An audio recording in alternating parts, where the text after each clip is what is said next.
फरीदाबाद में बीते दिनों बल्लभगढ़ एक्सियन डाल्टन शर्मा का और वार्ड नंबर 40 से पार्षद दीपक यादव के बीच हुई बहस और पार्षद द्वारा एक्सन के कार्यालय पर ताला लगाए जाने के विरोध में तमाम कर्मचारियों ने मोर्चा खोलते हुए पार्षद के खिलाफ उचित कानूनी कार्रवाई की मांग की है। तो वहीं आज पुलिस के नोटिस के बाद अपना पक्ष रखने पहुंचे पार्षद पवन यादव और राव राम कुमार अपने समर्थकों के साथ एसीपी ऑफिस पहुंचे और अपना शक्ति प्रदर्शन किया। बता दें कि इस मौके पर भी पवन यादव के तेवर नरम नजर नहीं आए। उन्होंने मीडिया से बात करते हुए कहा कि जनता के हित में यदि उन्हें अधिकारियों के दफ्तर में 100 ताले भी लगाने पड़े तो वो लगाएंगे। उन्होंने कहा है कि एक्सन ने स्थानीय विधायक के कहने पर ही उनके वार्ड में हो रहे विकास कार्यों को रुकवाया था, जिसका दीपक यादव ने विरोध किया था। पवन जी आज पहुंचे हैं ज्ञापन देने के लिए, किस तरीके से देखते हैं, क्योंकि जिस तरीके से पार्षदों को लेकर के और कहीं ना कहीं एक्शन को लेकर के विवाद हुआ है। देखिए, मैं आपके चैनल के माध्यम से बताना चाहूँ, ये परसों की बात है, परसों की घटना है। हम निगम के ऑफिस में गए थे अपने एक्शन साहब से मिलने के लिए, उनसे जानने के लिए कि जो वर्क ऑर्डर हो चुका है पिछले 6 महीने वो उसका काम चालू क्यों नहीं करा जा रहा है। जब हमने ठेकेदार से बात करी तो उनसे हमें पता चला कि उनको ऑर्डर दिए गए हैं एक्शन साहब से कि काम को रोक दीजिए। जब हम उनसे पूछने गए, हमने बोला उनसे रिक्वेस्ट करी कि आप उठिए अपनी कुर्सी से, एसी वाले कमरे से उठिए और जनता के ग्राउंड लेवल पर आप जाकर देखिए कितना परेशान है। तो उन्होंने ये जवाब दिया हमको। दो पार्षद वहाँ मौजूद थे, गणमान्य व्यक्ति हमारे सेक्टर 3 के, हमारे वार्ड के 40 के 45 के, जहाँ जहाँ समस्या है वो सब मौजूद थे। उनके सामने उनका रिप्लाई ये था कि आप जाओ, मैं अपने हिसाब से आऊँगा। ये किस तरीके का एटीट्यूड है?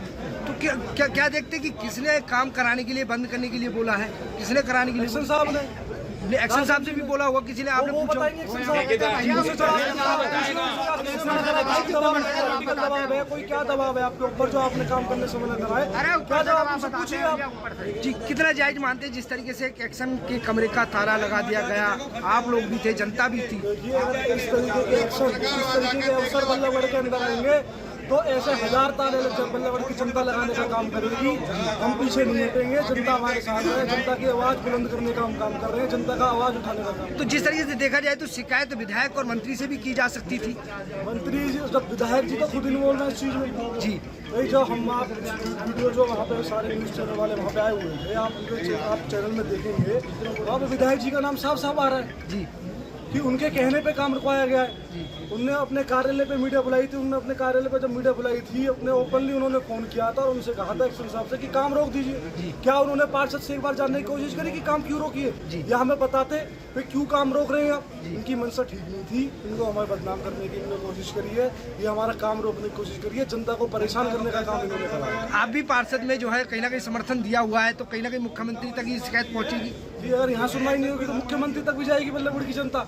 जी, कुमार जी, आपने भी जनता की कई बार पार्षद रहे हैं, जनता की सेवा करी, किस तरीके से मानते हैं जिस तरीके से ताला लगा दिया है एक्शन के कमरे का? ये मैं जो है 95 में राजनीति में आया, आज 31 साल जो है लगभग हो चुके हैं। 96 में मैं ग्रीवेंस कमेटी का मेंबर रहा, 2004 में मैं ग्रीवेंस कमेटी का मेंबर रहा, 2010 में मैं पार्षद रहा, 2017 में पवन यादव को जो है दीपक यादव को पार्षद बनाया गया और 2025 में 3 पार्षद बल्लभगढ़ की जनता ने बनाने का काम किया। तो हमारा कहीं ना कहीं जो हमें जो जिम्मेवारी दी गई है वो तो हम निभाएंगे, अधिकारियों के पास भी जाएंगे और भैया काम ना करेंगे तो हड़काने भी पड़ेंगे, बिना हड़काए ये काम नहीं करते। इतनी मोटी खाल है ये जो है, बिना जो है जब तक इनको टाइट नहीं करते ये बात नहीं करते। और जहाँ तक बात करें 28 तारीख की, पूरा मीडिया भी वहाँ था, पूरे कैमरे वहाँ थे। दीपक यादव ने कोई गाली नहीं दी, पवन यादव ने कोई गाली नहीं दी, कोई अधिकारी को बंधक नहीं बनाया गया। बेवजह अपनी कमी को छुपाने के लिए अधिकारी जो है इस तरह के आरोप लगा रहे हैं, निराधार आरोप हैं। इसीलिए एसीपी साहब के पास आए हैं कि भाई हमारी बात सुनी जाए, निष्पक्ष जांच की जाए और जो है हमारे जो तथ्य हैं वो जांच में शामिल की जाए, जिससे कि जो है लोगों को पता लगे। वो पहले भी पता है लोगों को। देखिए, 2 मुद्दे थे जिन पे बात करने गए, तिरखा कॉलोनी की सीवर लाइन का मुद्दा और जो रावल स्कूल, आर्य विद्या मंदिर स्कूल और जो है और गंगोत्री स्कूल और कई स्कूल जो उस रोड पे हैं जहाँ कई हज़ार बच्चे रोज़ निकलते हैं, बारिश में वहाँ गिरते हैं, उनके व्यूज़ भी आप लोगों ने लिए हैं। जो बातें सामने आई हैं तो उन मुद्दों को लेके, उन काम को जो रुकवाए हुए थे उन काम को लेके उनके पास गए। पार्षदों पर जो एक्शन है वो आरोप लगा रहा है कि गाड़ी की चाबी भी निकाल ली, कमरे का ताला भी लगा दिया गया। कितना जायज मानते हैं इसको लेकर के? बाबूजी वो तो अगर आपके कैमरे ना होते तो वो ये कह देता कनपट्टी पे बंदूक भी लगा दी इन्होंने। मारने की धमकी भी दी गई है। इस तरीके का जो है वो आरोप लगा ये रहे हैं। तो जो है आपके कैमरे साथ चल रहे थे जी। अगर आपके कैमरे ना होते तो ऐसा भी आरोप लगता कि मारने की धमकी दी गई, हमारे कनपट्टी पे बंदूक लगा दी गई, इनके पास जो है लाइसेंसी बंदूक नहीं है, इनके पास 2 नंबर की बंदूक। आपने समर्थन भी दिया हुआ है बीजेपी को, किस तरीके से देखते हैं कि इस तरीके समर्थन दिया हुआ है, हमारा परिवार है, परिवार में जो है गलत भी होते हैं सही भी होते हैं।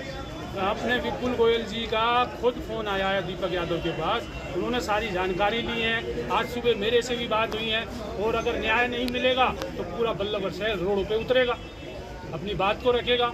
अभी हमें आश्वासन दिया है एसीपी साहब ने, दोनों पक्षों को सुना जाएगा, उनकी बातों को हम ध्यान से सुनेंगे, तथ्य लिए जाएंगे, उसके बाद कोई कार्रवाई होगी। तो हमें पुलिस प्रशासन पे पूरा भरोसा है, हमें न्याय प्रणाली पे भरोसा है। हम अभी देखे होंगे अपने डॉक्टर भीमराव अंबेडकर जी के यहाँ जो है माला चढ़ा के आए हैं, हमें संविधान पे भरोसा है, तो इसलिए हमें न्याय यहाँ पुलिस से मिलेगा, ऐसी हमें उम्मीद है। तो वहीं इस मौके पर एसीपी बल्लभगढ़ अशोक कुमार ने कहा है कि दोनों पक्षों को उनके पक्ष रखने के लिए बुलाया गया है, दोनों पक्षों के पक्षों को सुना जाएगा और निष्पक्ष जांच कर उचित कार्रवाई की जाएगी। नहीं दी उसका इस मैटर में भी पूर्णतः जांच की जाएगी, किसी के साथ कुछ भी गलत नहीं होगा। विधायक जी को भी पार्षद जी को भी अच्छी तरह से सुना जाएगा, इनको अपना पक्ष रखने का पूरा मौका दिया जाएगा। उधर से जो नगर निगम के कर्मचारी हैं उनको भी सुना जाएगा और दोनों पक्षों को सुनने के बाद ही जो हालात सामने आएंगे उसके मुताबिक आप इस बात से निश्चिंत रहिए।